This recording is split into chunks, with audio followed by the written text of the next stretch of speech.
Hi, I'm Coach Corey Wayne, and this is my video coaching newsletter. And the topic of today's newsletter is going to be getting her back when you're old, broke, and physically limited. Well, I got an email here. It's kind of a success story update. This guy's 70, and his 67-year-old ex dumped him.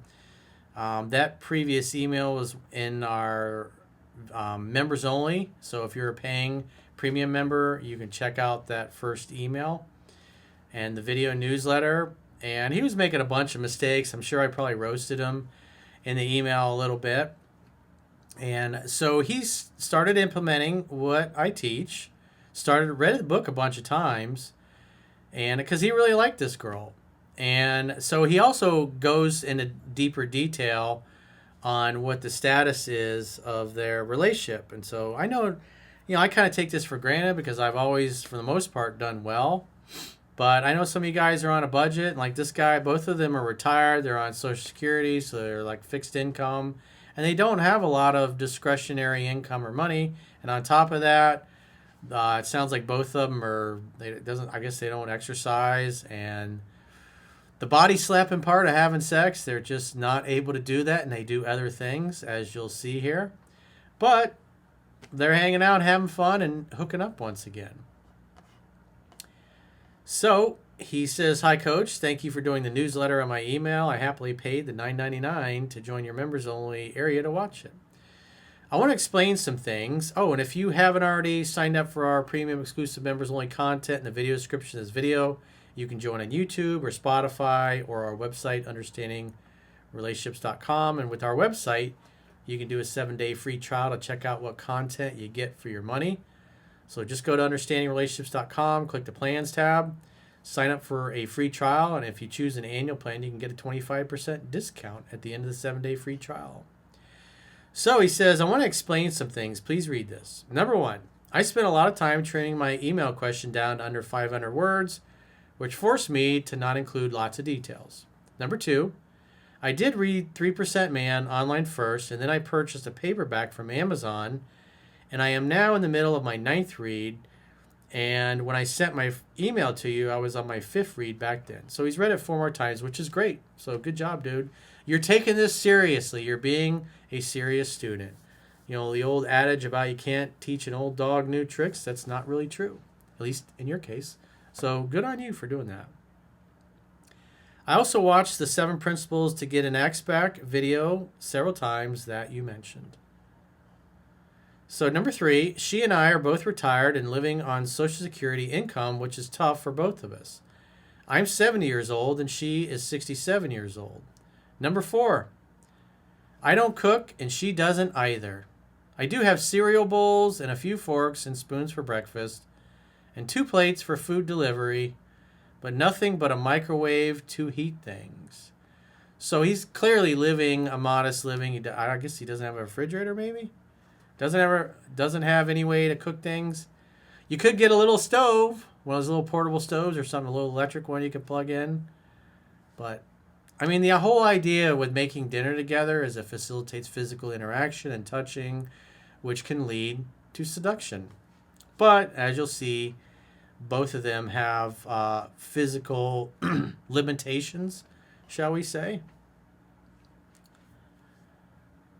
He says, "No, I have no cooking utensils or pots and pans. Her neighbor often shares her cooking with her because, as I said, she doesn't really cook either." Well, that's part of the fun. If you were in college, I'd say, dude, there's plenty of YouTube videos you can watch on how to make a really simple meal. All it does is take a little bit of research and a little bit of time. But if all you got is a microwave, then that tells you probably don't really even have a kitchen. So he's living very frugally, so we can understand he doesn't have a lot of money. Maybe you could work a part-time job or something like that to get some extra scratch together. Or maybe at 70, you're like, fuck it, Corey. I've worked my whole life. I'm not interested. So, of course, somebody comes to the door right in the middle of filming, and the dogs bark. Good times. So number 5, I do drive, but she doesn't drive. So for her to get to my place would be around $60 to $70 round trip via Uber. It would be 2 round trips if I were to pick her up, bring her to my place, and then return her home, then drive me home. So again, he's dating a woman that can't drive and I guess doesn't have a car, and so she has to take an Uber. And at 67 years old, obviously she's probably not going to go get a car, and maybe she can't drive. Maybe she just didn't take care of herself and she can't do those things. It's really important. This is why you got to do cardio and you got to eat right and you got to push weights around, because if you don't, when you get older, like these guys are, you're going to be physically limited and you're going to be kind of basically be stuck at home unless you're paying for Ubers and things of that nature. He says it's just not feasible time-wise and financially to bring her to my place and return her because she dumped him. So the other thing you got to keep in mind, if she's 67 years old, doesn't cook, lives at home, is on Social Security, can't afford an Uber to your place, she doesn't really have a lot of choices and options. So you're doing her a favor by going to her. And the fact that you can still drive, my attitude towards that is, why don't you date some other women? Why don't you find somebody that lives a little closer to you and have some other choices and have some other options instead of a woman who's just basically stuck at home? Because her limitations basically become your limitations. And 1 is no choice, 2 is a dilemma, 3 is a proper choice. But maybe he really likes her, and at 70 years old, he just don't give a fuck. He's totally content and happy with that. Whatever floats your boat, dude. Besides, she doesn't much like to leave her place anymore. So she's a homebody on top of that. So you're really doing her a favor by driving to her. And for her to dump you, you must have really been acting like a beta male, which I believe you were, because I kind of vaguely remember doing the video newsletter. I'm sure I was roasting you. But it's for your best interest, because masculine energy grows through challenge. So I was challenging you to embrace more of your masculinity and apply what's in the book so you can get better results. And so he at some point went no contact. She only wants to have sex at her place. She was that way from the very beginning. Well, you trained her that you're going to acquiesce to that and submit to that. But if you take a step back, you're able to drive, you're mobile, and this woman is at home. And she doesn't want to leave her place. So you have a booty call that you can drive to and get some whenever you want. But other than that, if I were you, I'd be trying to date some women that aren't as physically limited and aren't as narrow-minded and stuck at home like she is. Because if she's stuck at home and doesn't want to leave and you continue dating and seeing her, guess what? Then you're going to become stuck there too. Life happens when you move. Stagnation happens when you die. You got to use it or lose it. And if you don't take care of your body and you don't move around a lot, as you get older, you're going to have debilitating illnesses. And you're going to be stuck in a cart or with a walker or an electric scooter. And if you don't care, well, that's fine. I got plenty of friends and family that are like that. They don't give a fuck. They have zero interest in physical fitness or taking care of themselves. And their significant others kind of got the same attitude. I think that's sad. But if that's how you want to live, that's your choice. It's your body. That's your free will. Number 6, the first place we first met after the breakup was very close to her house, and the Uber was cheap enough for her. The rest of the times we met, I went to her place. Subsequent to the email that you reviewed, and thank you again for that, we have now gotten back together just a few days ago. She'd stopped communicating for about a week, but then I heard from her. So it was if I remember right, he kept pursuing her, and she got sick of his needy, neurotic act, and even for her, being stuck at home, she just didn't want to deal with it. She wanted some strange, but he was just making it to where there's just too much drama, too much difficulty, and she was just like, fuck it, I don't want to deal with it. I think she was testing me, and because I didn't initiate communications, she eventually did. Well, as 7 Principles Get an X-Pack says, the strongest negotiating position is being able to walk away and mean it. And she tossed you aside like you didn't matter, and she could just find another one of you, which, quite frankly, she probably could, because there's a lot of thirsty dudes out there that would be happy to drive to her house, pick her up, or do whatever. But if I were you, you should be dating somebody who's a little more mobile, just because if they're taking better care of themselves, they'll take better care of you.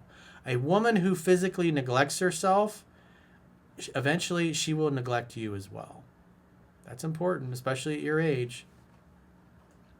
I remember my dad, this is going back like 15 years before he met my stepmom. He was dating a woman that had all kinds of health ailments. She was on all kinds of pills. And she really liked my dad. And she was, he would drink green juice and do all these different things that I was, teaching him to do. And she had zero interest in it. And she was just like, I'm going to eat what I want. And if that shortens my life, I really don't give a shit. And so she kept teasing my father and ripping on him and trying to demotivate him. And after they'd been dating for a year, he was on like 3 or 4 medications. I was like, what are you doing? It was like, so her health problems and her way of living started to become his because he started eating like her. And then he started having the same kind of health problems because he went back against the stuff that I had taught him. But he wasn't really completely happy in the relationship with her because, quite frankly, she was a negative influence on him. But eventually, he had enough, and he broke up with her. And then it was only like a year or 2 later, he got a message passed through another family member that she'd gotten sick. She had some kind of blockage in her colon or something like that. Ended up in the hospital, and then fucking died. And so she's like, hey, if here's a list of people that if I croak, let them know that I croaked, basically. And so she reached out through the grapevine, and it shortened her life, and she didn't give a fuck. And I'm glad my dad had the strength to break up with her because that would have shortened his life, and I fucking resented that as being his son, especially being a life coach. So my dad's dating this woman that eats like shit. She's constantly at the doctor, all these medications, has zero interest in physical fitness, zero interest in eating healthy. She wants to eat sugar and junk food and all this other crap. And she basically ate herself into an early grave. Now, my dad's current wife, they've been together almost 14, 15 years now, I guess, at this point. And she's got health problems, but she eats better, and she's a good influence in him on that. She tries to get him to walk up and down the stairs at their condo that they live in, which is good. She does physical things. She does yoga. Right now they're doing the Great Loop on their yacht and having a great fucking time together. And if he just stayed with this other woman, he might have already been in the grave by now. And, they're both of them, they want to live another 20 years at least. So you got to think about that. Who you spend your time with, you're going to become more like them. If you're into physical fitness and the other person is not, then typically over time you'll become like them. He was working out when he first met the first woman I was talking about. 6 months later, he wasn't going to the gym anymore because she had no interest in it. She just, ripped on him until he stopped going because, she was lazy. He was naturally a lazy person, and she had a negative influence. Whereas, my stepmom kicks my dad in the ass and gets him to go to the gym with her, which is good. She's a good influence on him. So you need to think about these things. You're 70 years old. But maybe you don't give a fuck. Maybe this is fine and you're happy with this.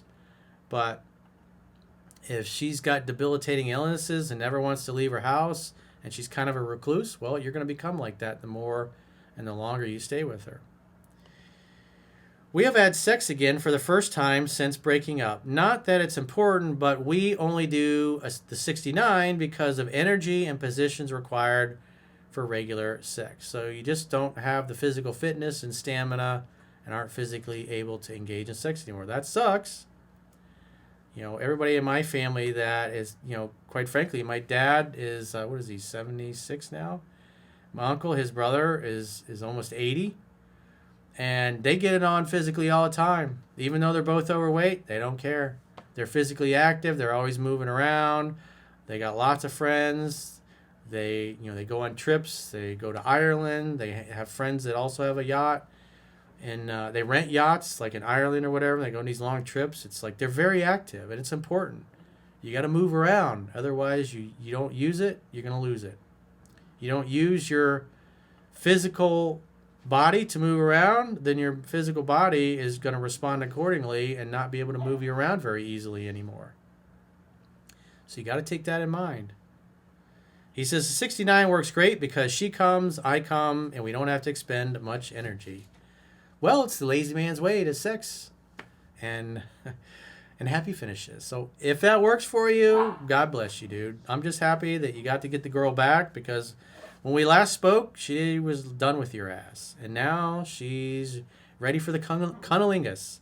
Once again, thank you. We are back together in spite of my inability to do all those things right that I would have done when I was younger. It worked, and that's all that matters. Well, what really matters is that you're happy. And I'm glad that you're happy. Congratulations to you guys. But if you want to live long and you want to have good things, you really can't neglect your body. But again, I got a lot of friends and family that quite frankly don't give a fuck either. And it's your life. You do what you want. God bless you. Congratulations on getting back together. And everybody else that's watching, hey, this guy's got a limited number of options. He's limited financially. He's limited physically. All they can do is oral sex. And he's happy with that. And she apparently is happy with that too. So if you're both happy, that's all that really matters. Because to me, the purpose of life is to enjoy it. And you guys are enjoying your life. You're enjoying your senior years, your sunsetting years or whatever. And that's all that matters, because at the end of the day, we're all fucking dust in the wind anyways. So if you got a question or a challenge and you want to get my help, go to understandingrelationships.com. Click the coaching tab at the top of your screen on any page of my website and book a coaching session with yours truly. If you haven't already signed up for our premium exclusive members only content, there are links in the video description of this video to join on Spotify, YouTube, or our website. And as I said at the beginning of the video, you can do a 7-day free trial to check out the content you get for your money. And if you choose an annual plan, you can get a 25% discount for paying the whole year's premium up front. So go to understandingrelationships.com, sign up for a premium membership, and until next time, I will talk to you soon.